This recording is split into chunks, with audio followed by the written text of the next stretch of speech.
Look at the booty on this thing.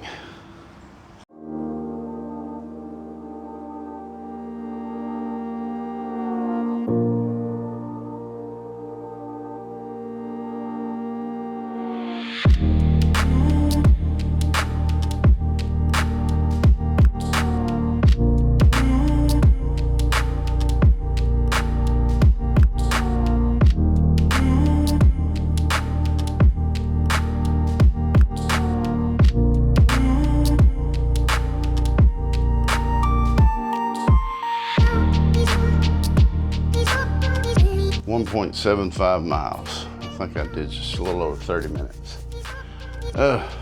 Back was hurting a little bit, so I chickened out. Fell short of 2 miles, so no worries though. Still got a good walk in. Now, time to get ready and head off to work.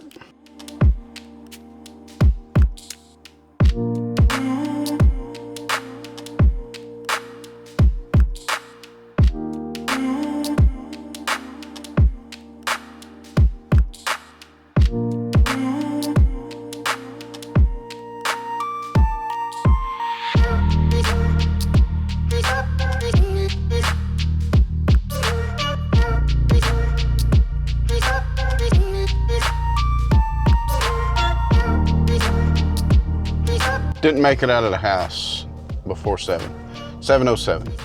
And I need to swing by Walmart because there are a few things I need to get, non-perishable things that I just can't stop on the way home from work unless it's, dire emergency. So sometimes I try to just swing through Walmart on the way to work, pick up a few things and, stuff that don't need to be refrigerated so it can sit in the car while I'm at work. But anyway, that's where I'm headed to.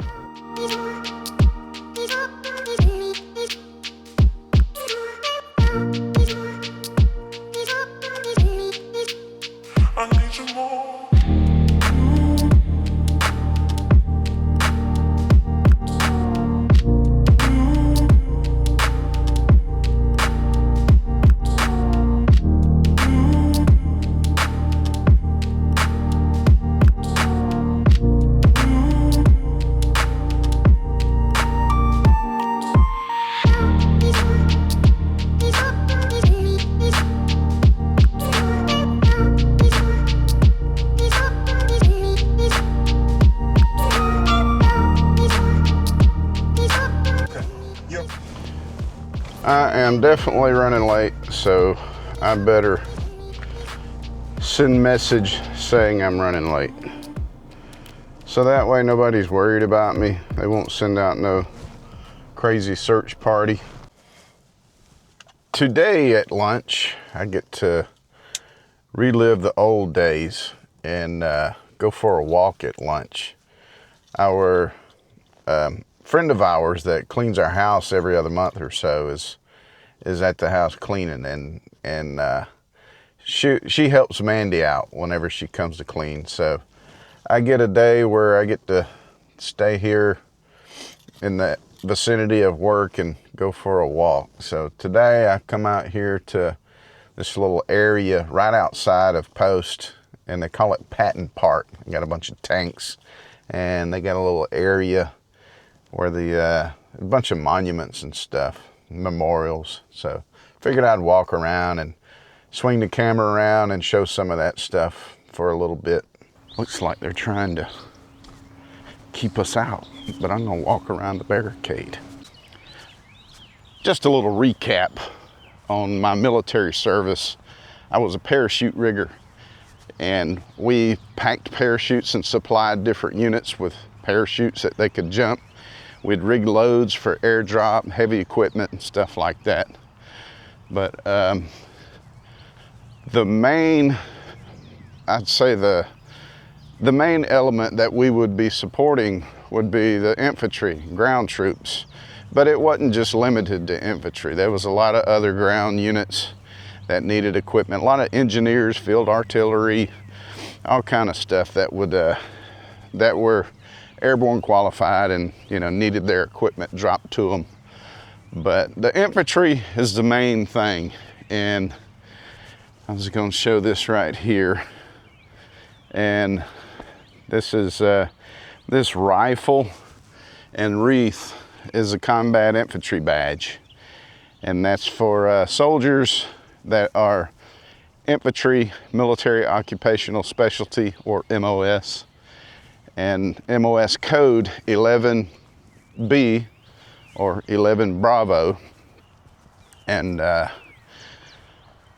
that's the, you know, the main fighting force of the Army is the infantry soldier. But my neighbor across the street from where I live, our paths crossed briefly in the mid-90s.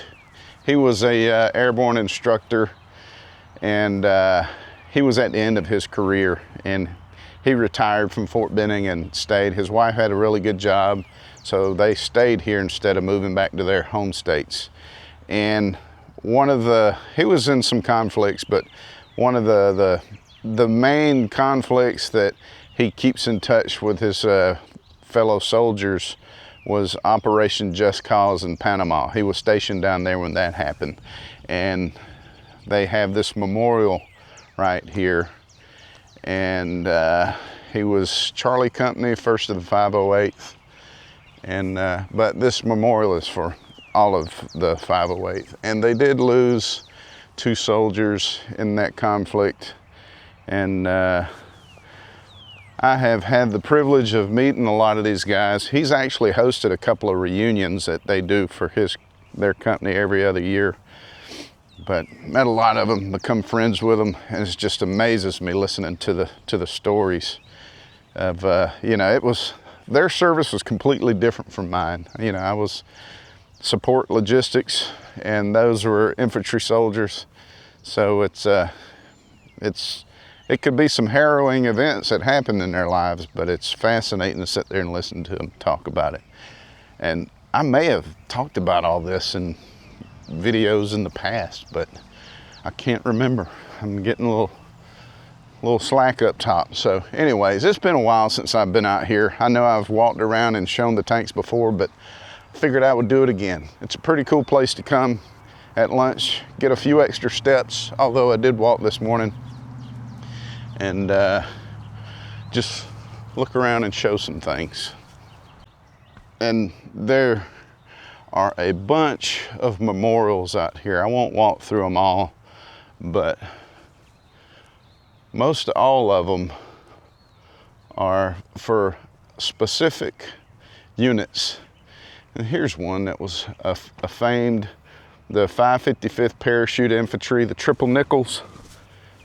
And this was the all-black 555th Parachute Infantry Battalion from 1944 to 1947. So those were a famed unit, and it's a lot of history, especially going back to the World War II days of you know, the airborne method of war fighting. You know, it was new in World War II, so a lot of history surrounding, you know, the airborne community. And I'm, you know, completely partial to airborne stuff because, you know, I was a parachute rigger. That was our whole mission in life in the Army, is any and all things airborne. You know, getting people and equipment from the aircraft to the ground safely. And I don't know if any of y'all familiar with country music. There was this duo called Big and Rich, and they were kind of gimmicky in the beginning, but they did a song called The 8th of November, and they met this guy that was a Vietnam veteran, and you know, they wrote a song about the 173rd Airborne Brigade. And this is a memorial for that.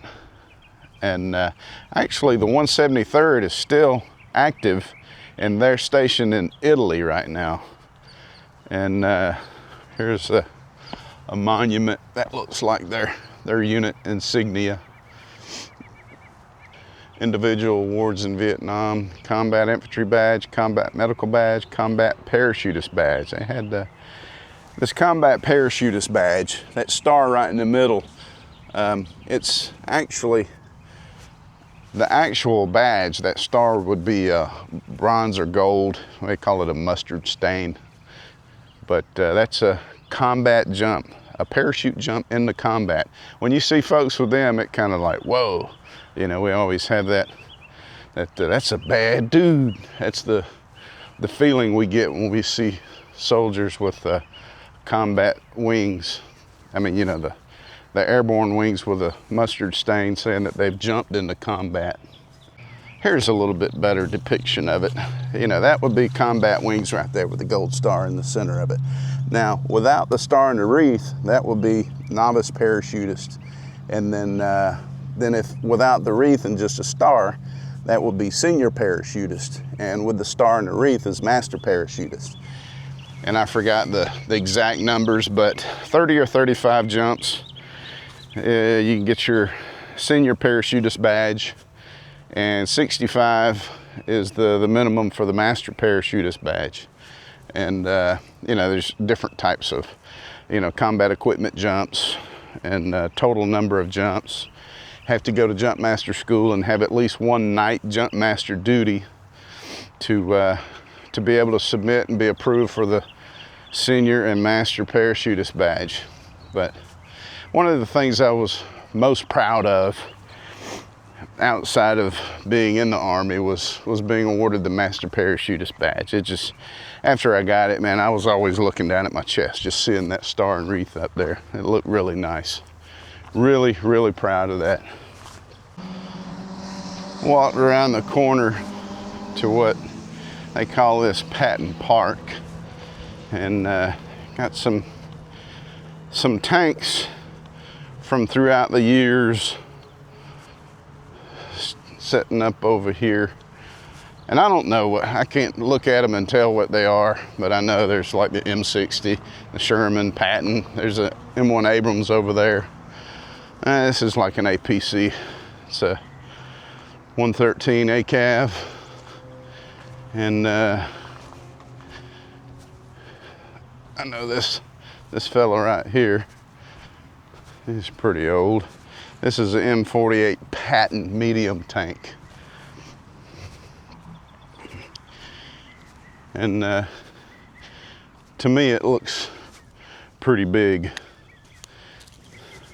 To be called a medium tank, I don't know. I'm not so sure that that would be an accurate statement.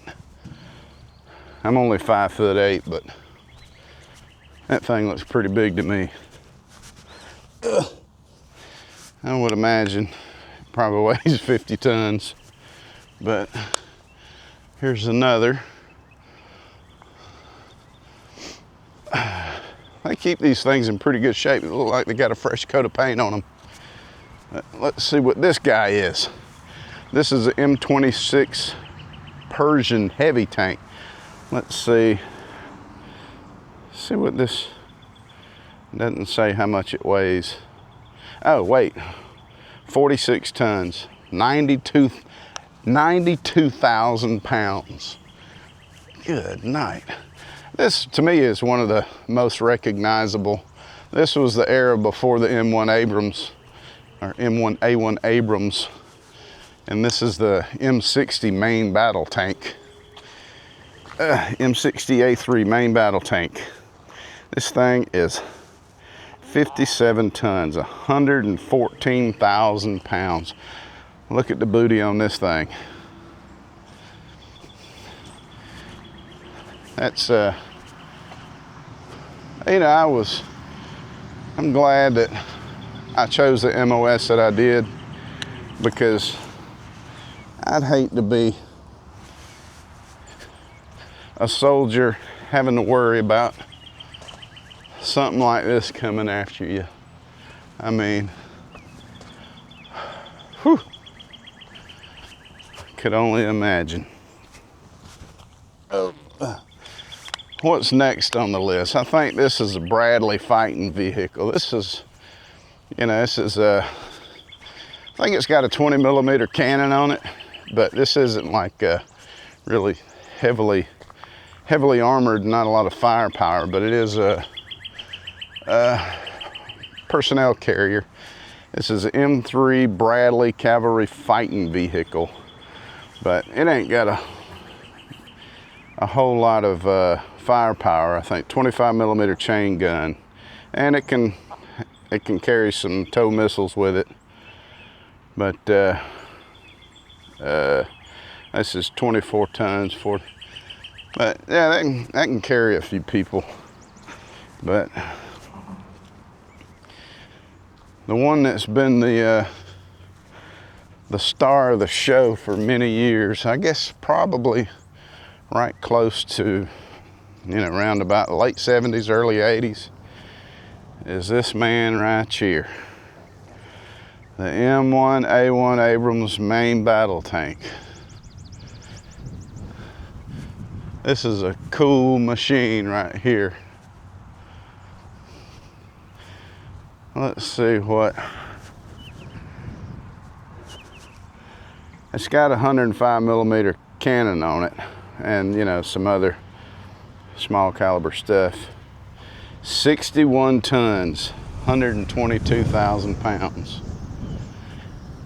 Now, I would hate to be in the army of a different country, because these things will hunt you down.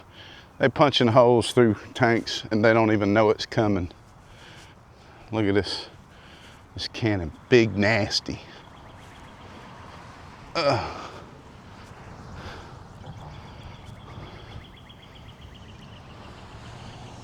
What's up in there?